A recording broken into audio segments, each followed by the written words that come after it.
on information, and omni-channel is focused on the customer. I think we've got a lot of similar answers here as well, which is fantastic. Yeah, they mostly got it right. This is really the main difference between multi-channel and omni-channel. What you have said, most of you. Multi-channel, you will find that the company or the message, or I can say the brand, is the center of your strategy. And what you do is that you start to move outward with different, you start to move outward to different channels in order to get your message out. And this message definitely could be different, could be various messages. So there is no link between a channel and another one. While in the omni-channel, the customer or the stakeholder is the center of your strategy. And you interact or orchestrate across different channels in order to provide a seamless experience between channels. So there is a link between one channel and another. And then you start to adapt different channels according to the stakeholder behavior. So you could start with different linked channels, but then you adapt accordingly to what is most resonating with your stakeholder and adapt to the HCP or the stakeholder behavior. So with that, the omni-channel helps to drive more impactful, deep, tailored engagement channels to your stakeholder. And this is the main difference between multi-channel and omni-channel. And I have been talking definitely a lot about that we want to introduce omni-channels most of the time. But first, we have to ask ourselves a very important question: why we want to do so?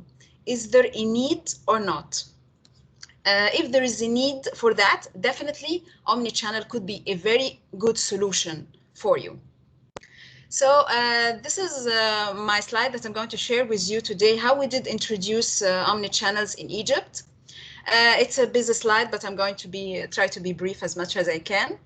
So before COVID situation, we have launched a tool in one of our therapy areas, this tool under the name Medical Digital Tool. This tool lays out of two important concepts.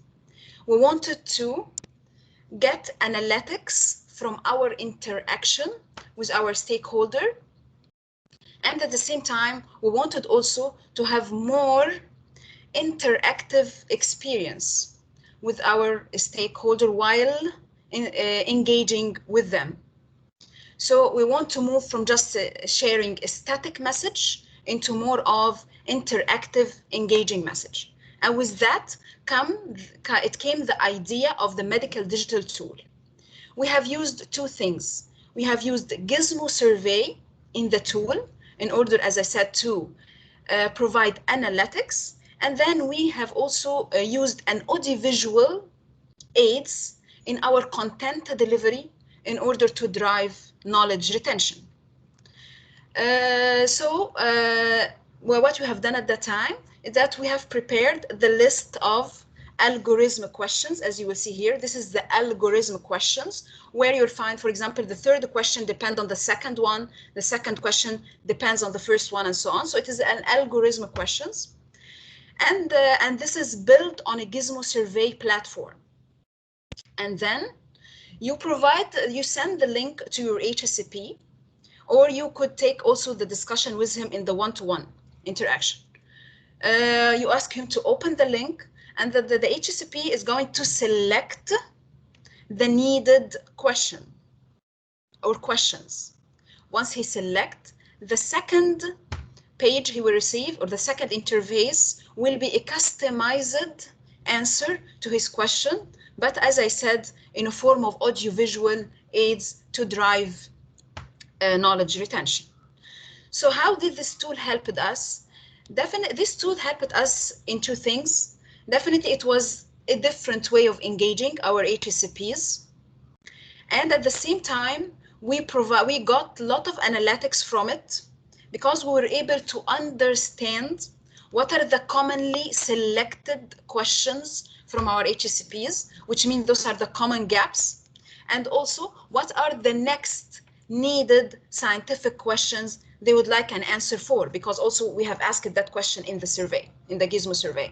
And with that, we were able to build our next communication plans and also educational plans based on the survey outcome from the tool.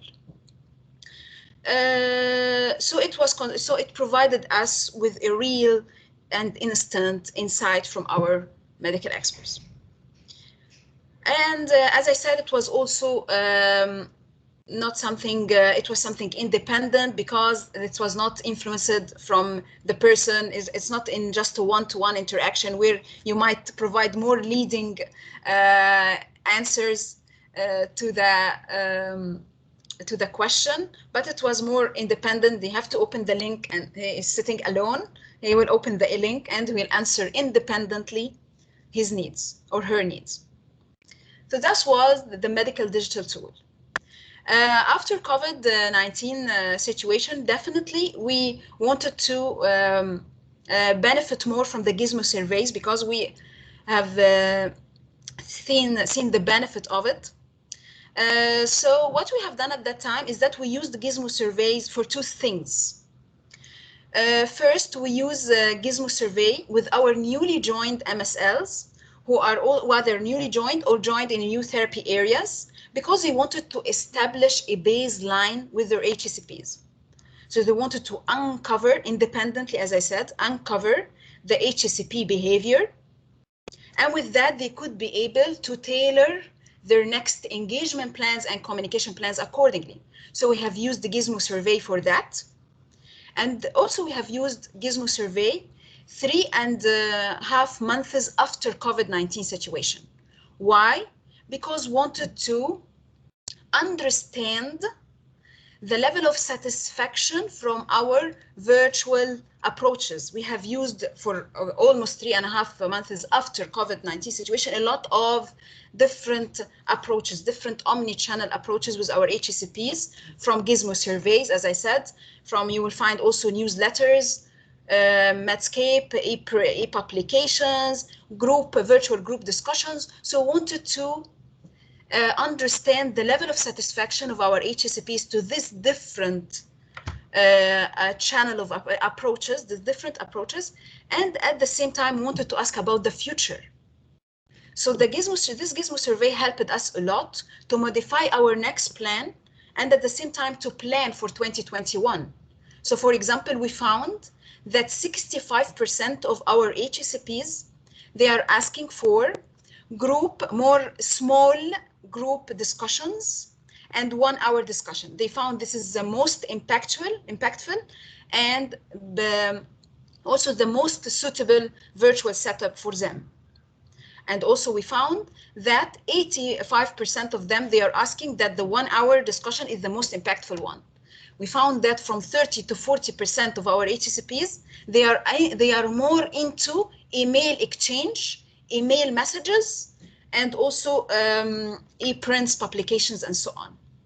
So it was really a very important survey for us. And with that, we have moved further with our omni-channel tools based on the needs. So what we have done further is that we continued on some of our tools based on the outcome of the survey. So we have also, for example, in cardiologists, because also I forgot to tell you that the survey can also provide you definitely an analytics per tier, per therapy area, and per franchise. So we find also in cardiometabolic, they are more into email exchange and publications and so on. So what we have done is that we have pushed more e-prints to our cardiologists, and that was followed by a phone call discussions to have a further reflection on these e-prints. So we have pushed publications to our HCPs. Also, we have granted access to our cardiologist to a 27 CME program on Medscape. And as I said, it still requires a tailoring in our approach. So not one size fits all. So we have been pushing the right CME to the right audience. So we understand the learning objective from each CME, and then we push to the right stakeholder. So there are some CMEs that were pushed to, for example, to critical care team. Some were pushed to heart failure specialists in heart failure clinic, other pushed to juniors, and other pushed to medical experts. And last but not least, also, we have developed newsletters in the neuroscience under the name, for example, in migraine, we do have migraine retreat, and also in SPMS, we do have SPMS newsletters. And we branded these newsletters based on our themes, and we send it on monthly basis to the HCPs in the MSL's list. And we are planning also to have a gizmo survey to measure the impact of these newsletters. So those also the different types of channels that we have used, and we are keep using it till the moment based on the survey outcomes, as I said. And the last thing I want to talk to you about is the virtual MSL-led activities. And I'm sure all of you are doing so. But what is my key message in this kind of activities? I just want to share with you what could be the key difference between the MSL-led activities and the other types of activities, the medical affair activities, that you are also a key contributor in it. For the MSL-led activities, we wanted the MSLs to develop a sense of account management skills. So rather than just having this kind of academic HCP focus, we want to have more a system or account focus by understanding where are the focus areas in these places, where are the business priorities, and then put a plan on how to win in these places.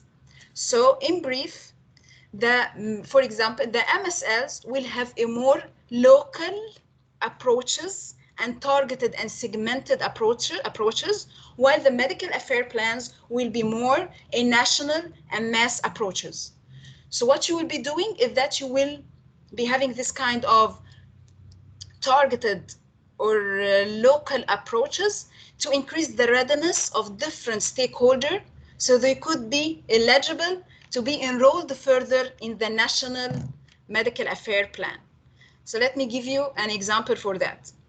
So for example, you could conduct, and definitely we have also benefited the positive things from the virtual after. We have been conducting that definitely in our face-to-face or in our physical activities. However, we have experienced a lot of positive things from the virtual because it expanded our reach to these places.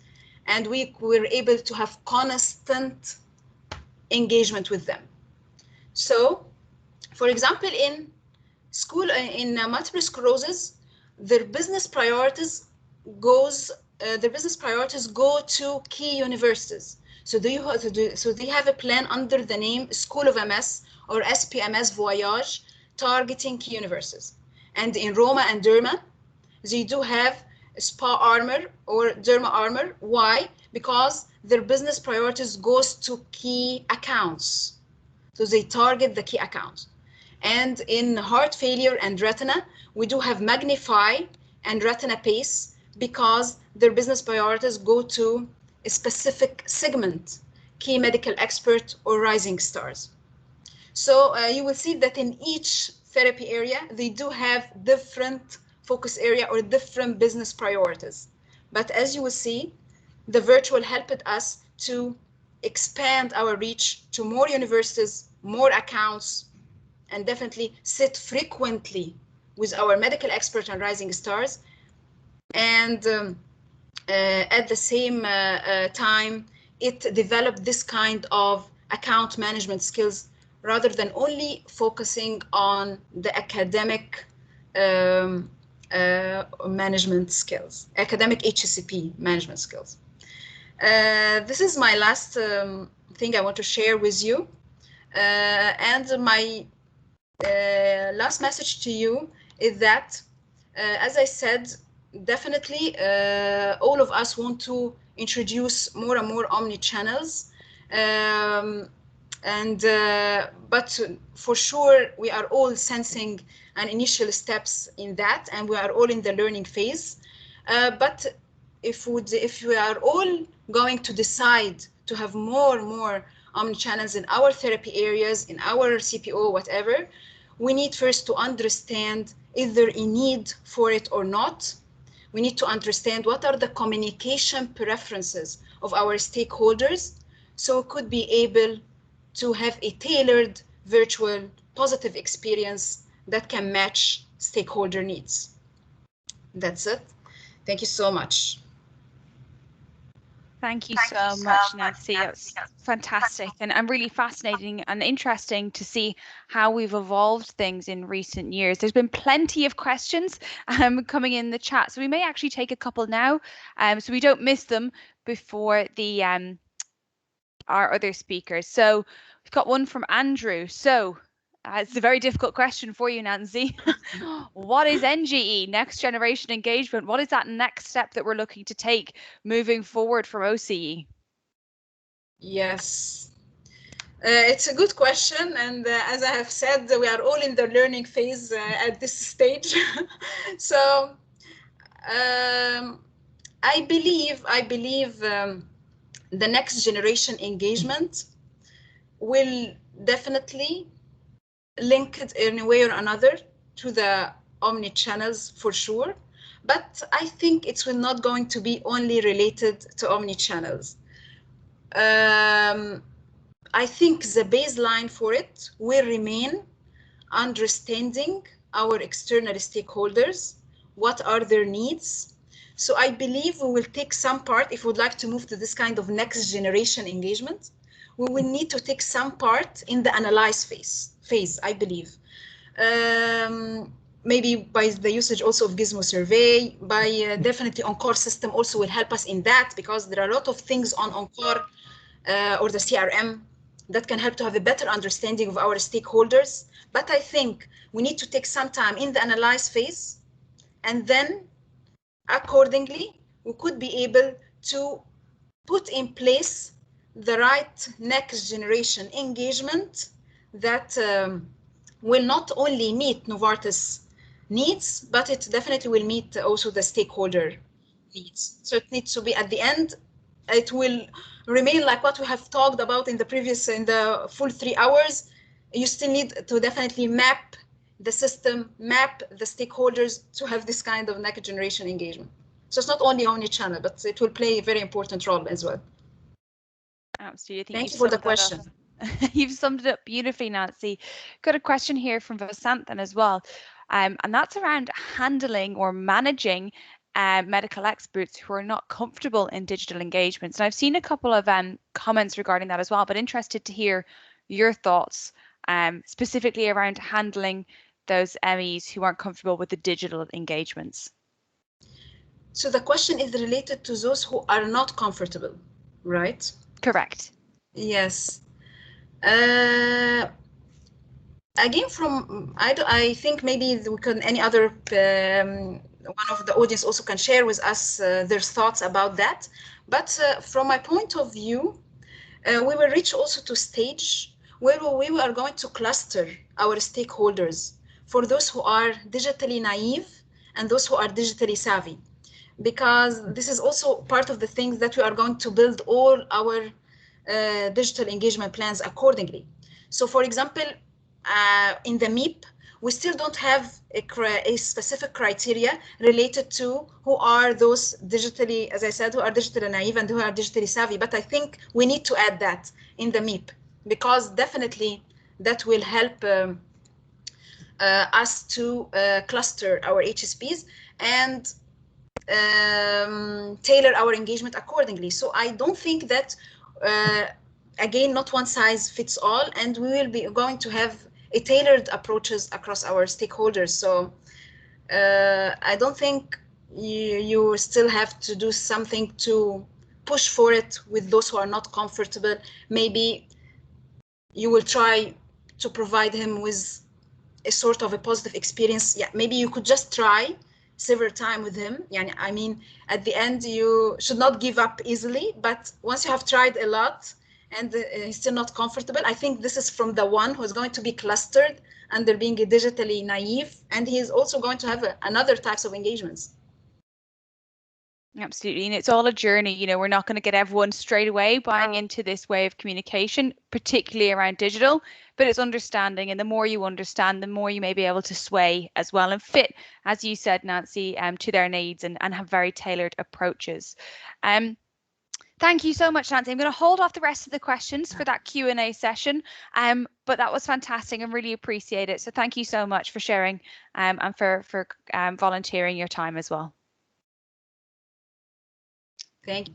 Thank you so much.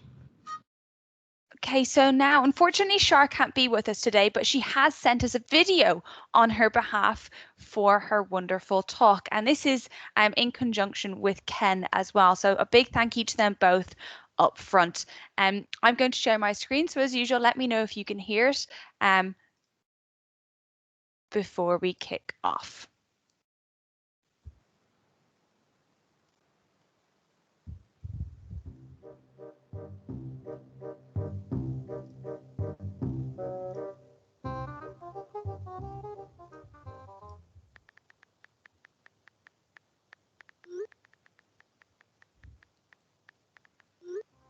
A few minutes, hours, or even days have passed and still no response. Does this sound familiar? Hi, my name is Charlene Alwet. I'm an MSL from the Philippines. And in the next few minutes, my co-MSL Ken Messina and I will speak about creating virtual engagement opportunities. I will start by giving a brief background of where we are coming from.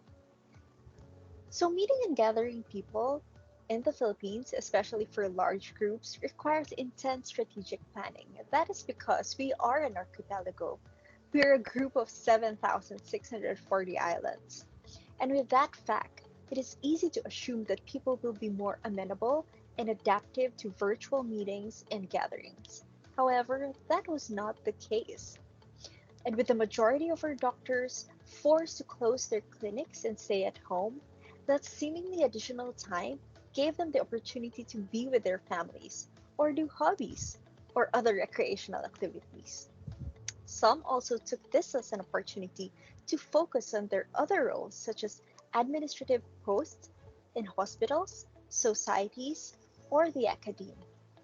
Either way, we in the pharmaceutical industry have difficulty getting their time and attention. So the challenge was, how do we get them to spend a little time with us, and how could we maximize that precious time given to us? So my co-MSL and I are going to share to you 3 things that we did to respond to that challenge. So first is we pushed for an out of the usual meeting. Our doctors working in institutions meet regularly to speak about administrative matters or their usual case rounds or lectures. We thought of leveraging on this group setup and discuss a topic that is not usually part of their agenda. I am part of the ophthalmology team, and one important message that we want to get through is the importance of fluid control in NAMD management. So we designed our SGDs in such a way that our groups are based on institutions that they are affiliated with, and we call the project SWIFT SGDs. So what if there's fluid small group discussions? And counter to what we may think that they would have no interest in meeting people that they meet often, it seems that they were actually more amenable to join when they knew that they would be meeting familiar people. And in addition to this, having to discuss an out of ordinary topic with familiar people was enticing for them. The second thing that we did was to create a fruitful reunion. So the pandemic forced us to be physically apart, but ironically, people came together more. Family members in different places, do reunions, team huddles are done more often, friends gather to play online games, and a lot more. So we took this idea and gathered doctors in different institutions that are far apart. So that project was packaged like a reunion of current and former colleagues with discussion of new and up-to-date data. It was an avenue for best practice sharing amongst them and insight gathering for us. And we did it every last Friday of the month, so we called it I Think Fridays, interinstitutional retina dialogues. And thirdly, we innovated means to communicate by putting a face in our email interactions. So Ken, would you like to share more details about that? Thank you, Char. I'll take it from there, and here's my story. We recognize the limited face to face interactions brought about by the pandemic. We empathize with our HCPs experiencing fatigue, mostly from reading mails and attending various webinars on different digital platforms. A solution we thought of is turning our written email engagements to video contents, offering flexible viewing time for our HCPs while continuously informing them of our key scientific messages. How did we achieve this? The MSL video mimics our face-to-face interactions and incorporates the ISM model of conducting our scientific engagements. We use the MSL video as a platform for future planned face-to-face or virtual engagements.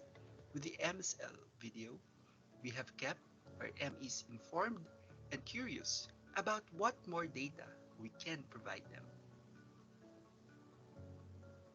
Now we've seen a few examples on how can we create virtual engagement opportunities with our HCPs. But the next question is, how do we sustain this virtual engagements? So in the next few minutes, we will share a few tips. And number one is, First tip is to set clear objectives for your virtual engagements. Whenever we get to win a few minutes with our HCP, we should communicate not just the objective or agenda for that engagement, but rather tell them clearly or remind them of the reason why we are speaking with them. We need to ensure that our HCPs understand that aside from being their partners for new updates, we are also a conduit for translating their insights into strategies to be able to craft programs and projects that would bring better care for their patients. second is, provide tool overviews before setting a virtual engagement. A lot of our HCPs have their own preference on how to be engaged and what medium to use. We've encountered HCPs with a preference for Zoom, Google Meet, or MS Teams. Would any of your HCPs prefer a tweet? But really, how do we transition our HCPs from their preferred media to our approved digital solutions? So here's how. Prior to setting a virtual engagement, we can give a brief overview of the tool and point out key features the HCP will be using during the meeting. Surely, we wouldn't want to see our HCPs looking distracted by not knowing the meeting tool. So by providing an overview of our meeting tool, we help make our HCPs more comfortable, stay focused, and build trust to gather actionable insights. Third tip, avoid multitasking on virtual engagements to gather better medical insights. The virtual setting introduces new challenges when it comes to gathering great insights. Being in front of our computers is really distracting, and our HCPs are super smart and can tell if an MSL is not 100% focused. During virtual interactions, MSLs should avoid multitasking at all costs in order to focus on what the HCP is saying. One of the best ways to do this is by closing everything on your computer. And I mean everything. Don't trust yourself to be able to resist. Turn off notifications, tell Alexa to be quiet, and put your phone in another room. This will minimize the risk that the MSL will get distracted and help him or her focus on the meeting. This, in turn, will lead to great insights. Fourth tip, reduce virtual fatigue for your HCPs and for yourself. Both MSLs and HCPs are on a lot more video calls now, and they're not noticing now that they feel more tired and exhausted than when interacting out in the field. And the reason for this is virtual fatigue. Our brains are on overdrive during online meetings, trying to find and process nonverbal cues. Plus, we may be extra anxious that the technology won't work, losing connection, your package delivery will start knocking, and your dog will start barking. To help combat this, consider using a regular old school phone call instead of a video meeting, because not every meeting requires a video call. This may help make both the MSL and HCP feel a little bit less tired. And when both parties are less tired, MSLs are more likely to ask great questions that will uncover insights, and HCPs are more likely to share their opinions. Fifth tip is to leverage on standing information requests. Elevate email engagements by sending new and relevant updates on topics that interest our HCPs and asking insightful questions on these topics. Follow through our email engagements with our HCPs with an invite for a virtual engagement. And last tip, help your HCPs in any way possible. Just recently, I experienced inviting our HCP for a virtual engagement, and to my surprise, it wasn't a yes, Char, let's set it at 2 p.m. Rather, it was a message expressing stress and anxiety that he might be positive for the virus from being in close contact with someone who tested positive. And this is where I thought, how can we help our HCPs? Many of us already help our HCPs with literature searches, new guidelines, etc. But why not go beyond this? How about generally caring for your HCPs as you would care for your colleagues and partners? Let's help alleviate our HCP's burden by being there for them. After all, our HCPs aren't just thought leaders. They are also our colleagues, our partners in advancing healthcare to our patients. And so, we should take care of each other. Thank you everyone for your attention and keep safe always.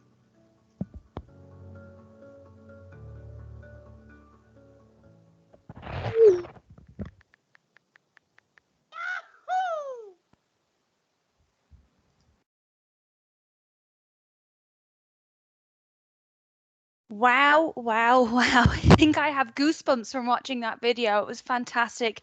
Ken, I know you're on the line with us. Unfortunately, Shar can't be. And Ken, I think a massive thank you to you and Shar on behalf of all of us. I'm sure you've seen the fantastic plethora of comments coming in about just how incredible this was. There's some really tangible tips that we can start actioning now in our day-to-day lives. So really thank you for that.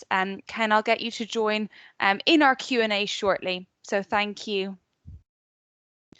I'll let you all digest that for a second. And I think there are lots of things, as I said, that we can start thinking about, we can start doing now. And I'd really strongly encourage you to write down some of those things in your participant workbook. So maybe that's reaching out to your HCPs like that, treating them as trusted partners, as colleagues, and helping us to advance healthcare to our patients. That's a wonderful sentiment to end that video on.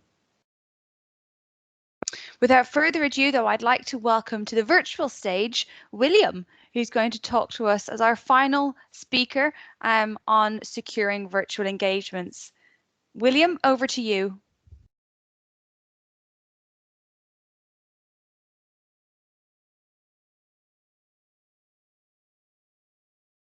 William, I don't know if you can hear us, but we can't hear you.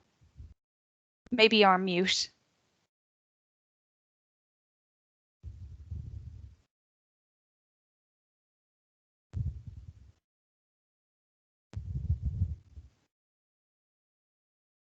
Hi, William.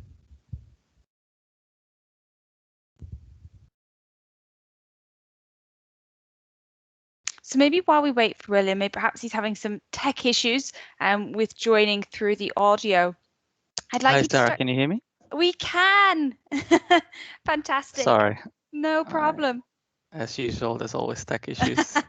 We're used to. We need to get used to it at this stage. William, I'll pass it over to you. Thank you so much. Can you see my screen by any chance, Sarah? We can, yes. Cool. Hi, everyone. Thank you to the organizing committee for the invitation to speak to everyone about securing virtual interactions. I'm not going to try to compete with Shar in that amazing video that she did. But I will try to talk to you all about what happened in Australia from an Australian context. So before I start regarding talking about the events that the CRM MSLs worked on to secure virtual interactions, I wanted to cover the challenges we faced when COVID-19 hit Australia to provide our perspective. So if we remember back to a year ago in Australia on the 11th of March, all the meetings with more than 50 participants physically in one location must be cancelled. We had that announcement. And then just 5 days after that, there was an announcement to suspend all face-to-face engagement with healthcare professionals. And of course, all of us, we felt an initial degree of uncertainty and confusion. And we were thinking, how are we going to meet the needs of our customers? We all had minimal experience in virtual one-on-one meetings or virtual medical education events. And MS Teams, Microsoft Teams was just rolled out very recently before this announcement.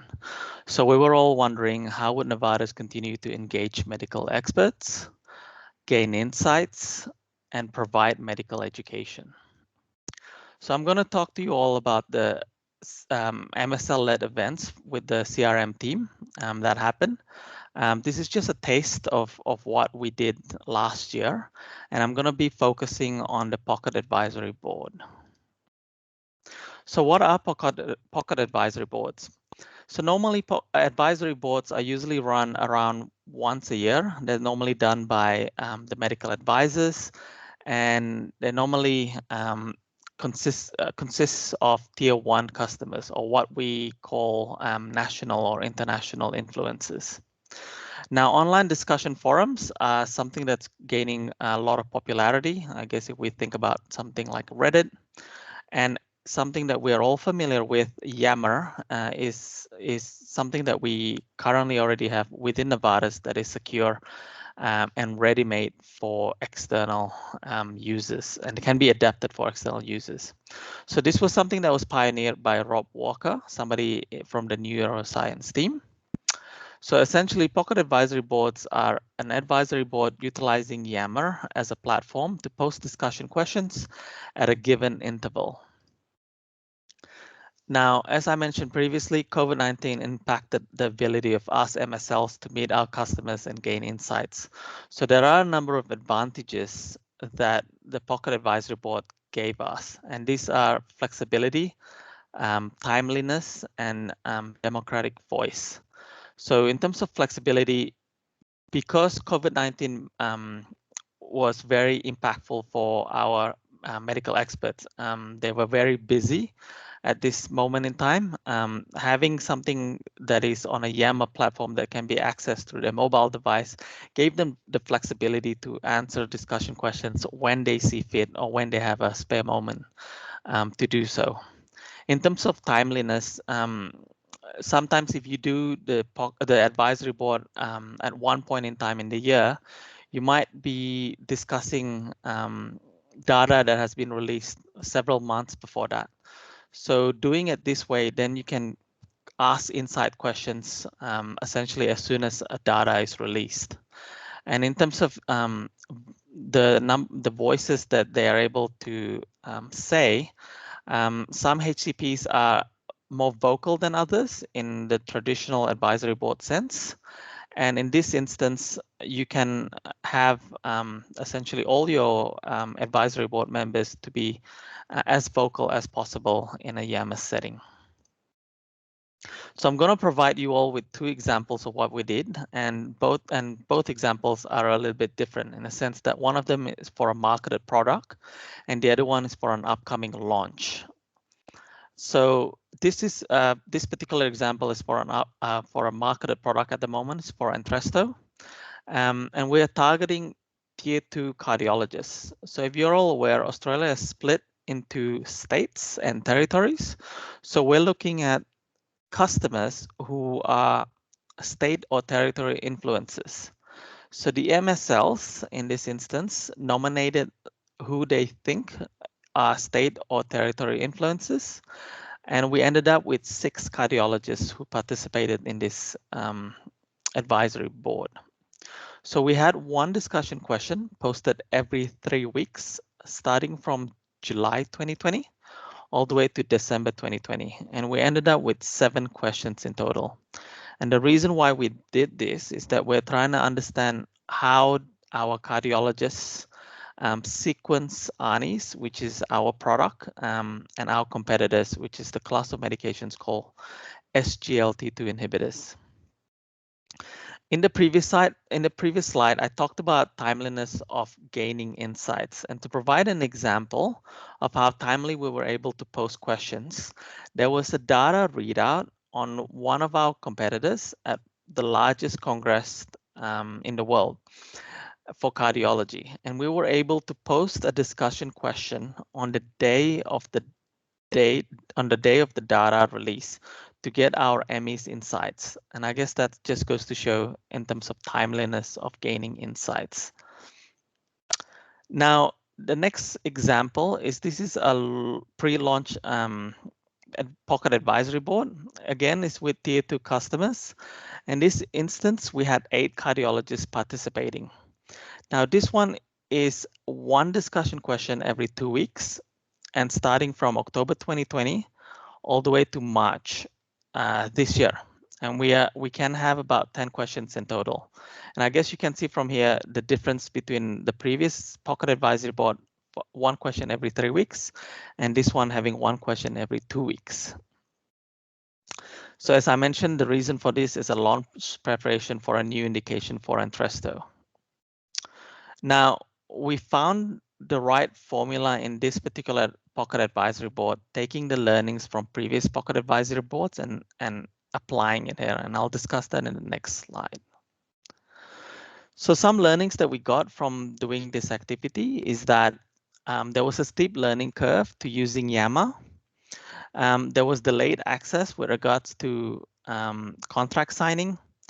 And some healthcare professionals had issues in terms of downloading YAMA and in its application on mobile devices.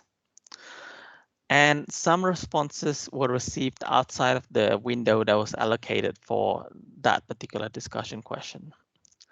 Now we addressed this, I guess, learnings in the post-MI pocket advisory board by having a chair, in a sense that we could work with the chair to tailor questions so that it could be more applicable to their colleagues, and also to stimulate discussions.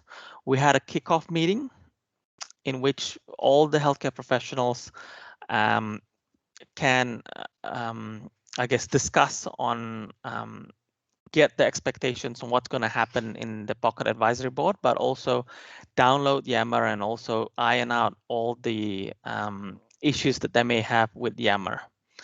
In addition, the cardiologists that we targeted had 10 to 15 years of experience of being a cardiologist, and this allows for them, I guess, to be quite tech savvy in terms of the fact that they're on a younger age.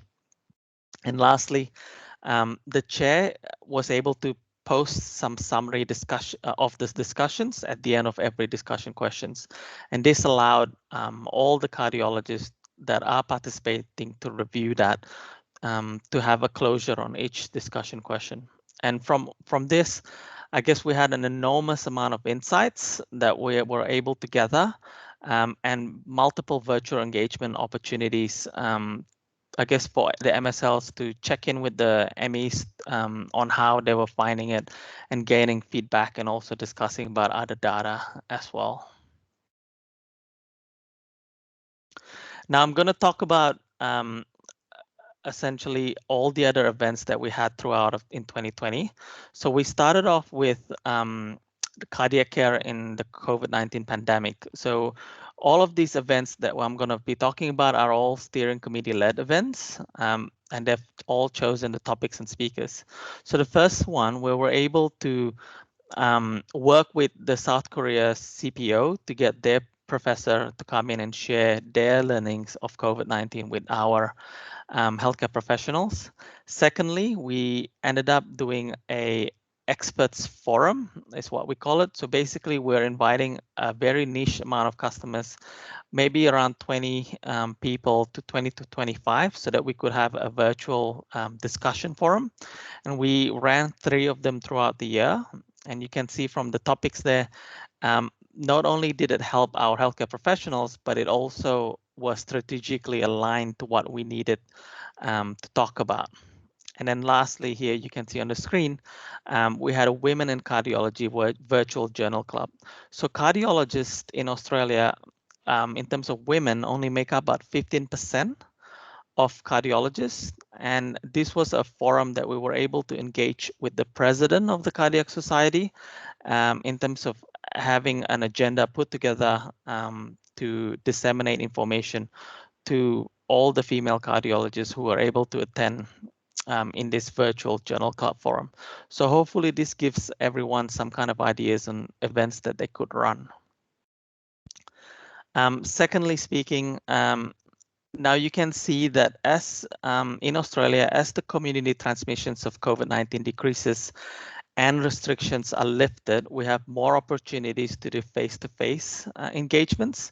So first off here, in terms of post-AHA highlights and updates, AHA is basically one of the international congresses that happen for cardiology.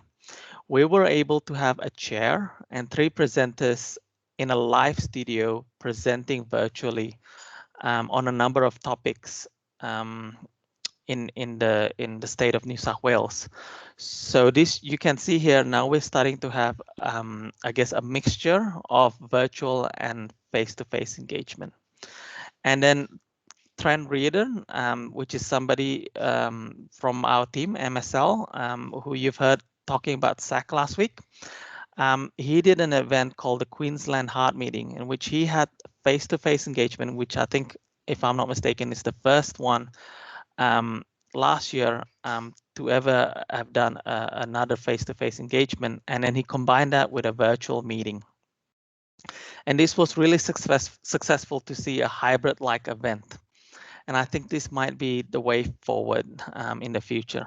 You can see here from our virtual engagements, from all the events that we've done last year, we started out with negligible amounts of virtual interactions, culminating in October with quite a lot of virtual engagements from all the events that we've done. Now, what's next for virtual interactions? So as we come out from the pandemic, you can see here from the screen, on the picture here on the screen on the right-hand side, this was an event that was done using hubs. So we had hubs in the capital cities in Australia, connected together virtually speaking. So you had virtual, I guess, people from, let's say, Sydney presenting virtually to Melbourne and Brisbane and Adelaide, just to name a few cities. So that I think that this might be the future of virtual interactions in terms of events, having hubs in places and virtually presenting to other hubs in the countries that you're in, and potentially could be other cities in the region. And as an example of how successful this was, we had an author of the heart failure guidelines in Australia that love the way we've done this event so much that he is now recommending it to other pharmaceutical companies that he's working with at the moment. So that, I guess that goes to show how impressed he was with our particular event. Thank you for that.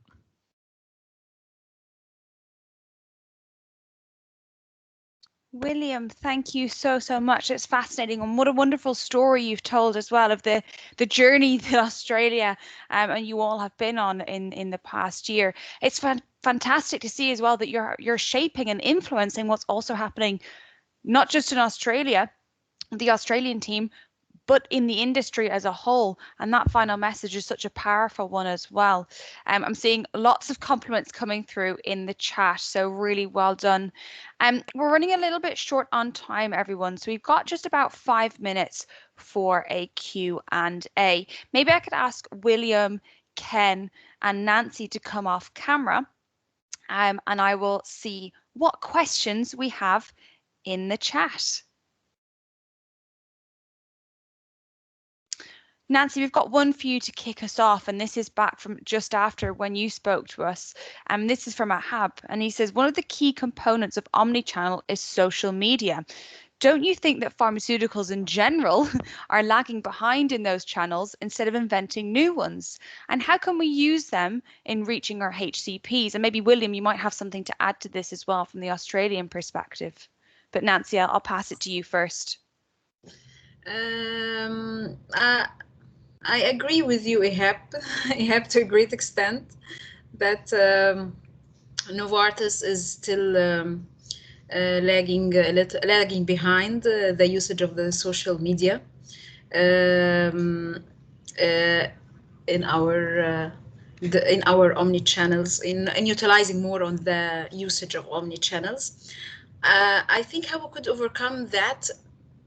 I think our internal processes still needs to be, I think, enhanced a little bit, because I believe the things that consider to be a little bit hurdle or barrier for us to do so, maybe our internal processes, and we have to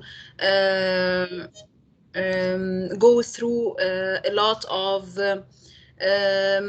internal policies and regulations that might take ages of time, so we could be able to move easily to the use of to the introduction of the social media more. So I think it would start with enhancing our internal process, facilitating things more, so we could be able to maximize the usage of this important tool in the future. So it should start internally, from my point of view. Thank you so much, Nancy. There's a bit of behavior change that certainly needs to go on there. It's not just simple as press play and get going. William, I don't know if you've got anything to add to that. I'm not going to put you on the spot. But any other questions, anyone? With relation to anything we've talked about, maybe I'd love to hear from you if you could share, anyone, what is one thing maybe that you could start doing tomorrow with regards to helping to secure these virtual engagements and having impact with them as well. Would love to hear what you're going to do. We've got compliments coming in here for Nancy and William, which is fantastic to see. So thank you everyone so much. Thank you. Thank you, Sarah. Thank you so much for moderating the session. It's absolutely my pleasure. Thank you so much. So if we don't have any more questions, and maybe if you have a question but don't want to ask it here in this session, I'm not going to put everyone on the spot, but I'm sure Nancy, William, and maybe Ken won't mind you reaching out to them too much, or feel free to come through me and I can reach out to them for you on your behalf as well. But Nancy, William, oh, is Sarah, that Kevin? Yeah. No, it's Bassem. So I've been raising my hand. I couldn't Should have see came you. off camera. Sorry, it didn't come up. Bassem, please. Yeah. So first of all, thank you, Nancy, for the futuristic presentation. I think this is the way to go, and now pharma is really following the baby steps of other industries, especially FMCG and so on. My question is actually to William. So William, thank you so much for sharing this hybrid model. I just want to check with you and just share with us your vision. What is the way to go in terms of this hybrid model? Because we have here in the Gulf, we have some experience with some of the activities that you have mentioned. So how do you think the acceptance will be along the way? Will doctors be accepting still having this hybrid model? Will they tend to get back to face-to-face? Will they tend to get back to fully virtual? Or it's very dynamic depending on the situation? So if you can comment on that. Yeah, so I guess from that event that I mentioned, in terms of statistics wise, we had about 83% of people who said that they were going to attend a face-to-face ended up attending face-to-face. And when we look at the virtual component of it, it was 56% who said that they were going to attend a virtual component that actually attended. But from the feedback that we got from that particular event, we had a particular person who gave a feedback saying that, normally they would need to travel about 6 to 8 hours to get to the venue, because they're quite remote from let's say an actual venue that we would offer face to face. And they really appreciated the fact that we were providing a virtual component that was, I guess, quite well done. And because of that, they were appreciative that they could still get the medical education, but not need to travel 6 to 8 hours to get to a venue, which in their point of view was a waste of time. So I guess it's more about, for us, tailoring to our customers' needs. There are some customers who tell me that they're so sick of virtual events and I guess listening to another virtual talk or something like that. But there are other customers who genuinely need or want that kind of interaction for medical education just because of, let's say, where they are. So I think we can actually end up reaching more people with a hybrid model than just a virtual model or just a face-to-face model, especially in remote places, just because I think in Australia anyway, there's a lot of remote places where it's just really hard to get to places. Thank you, William. And I totally echo you, probably because of the geographical distribution will play a huge role. Maybe UAE is like 1/10 of Australia's size. However, I think it all goes back to really knowing, really knowing the doctor's what he or she is appealing to them and what their tendency is towards. And this actually will help us to really tailor and sharpen our engagements, not only our medical activities, but also even our communication plans. Which channel do they really would like to use? Maybe this will be one of the segmentation tools that will be incorporated in our MEEPs maybe later on. Who knows? It will be a filter that we might need to use. So yeah, thank you, ma'am. Thank you. Thanks for the question. So much. Yeah, thank you, Bassam. And there's some interesting food for thought there. It's once we start talking about these things, we find new ways that they might be able to help us, like that, incorporating it into the MEEP. So William, Nancy, thank you so much. We cannot thank you enough for such inspirational talks and giving us food for thought to start actioning in the coming days and weeks. Sarah, there is one final question to William. Oh, I can't see it. It's about the fair market value. How is the fair market value calculated for Pocket Advisory Board? Do we pay for such service or not? Thanks, Nancy.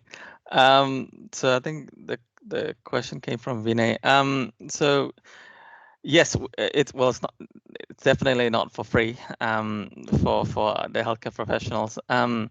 So we've calculated on the assumption that every question in that discussion question, given the fact that they might need to, for example, read a journal article, or we could have done it through maybe a case study that they need to read and kind of think about and review. We've calculated that to about a half an hour per question. So in terms of honorarium purposes, The way we calculate it in Australia is that we're using half an hour per question to recoup, I guess, the service. Hope that answers your question. Thank you so much, William. And I see a thanks from Vinay as well. So hopefully you've answered his question. Everyone, thank you so much. Before we go, I just want to quickly recap for 1 minute on the timings for tomorrow. William, Nancy, a massive thank you again for volunteering your time, for sharing your thoughts with us. Thank you. Thank you, Sarah. Bye-bye. So everybody, before we go in tomorrow, as I said, just a very quick recap of timings. Depending on your time zone, you will either join myself and Sleem or Kevin and Erica for a brief opening session tomorrow.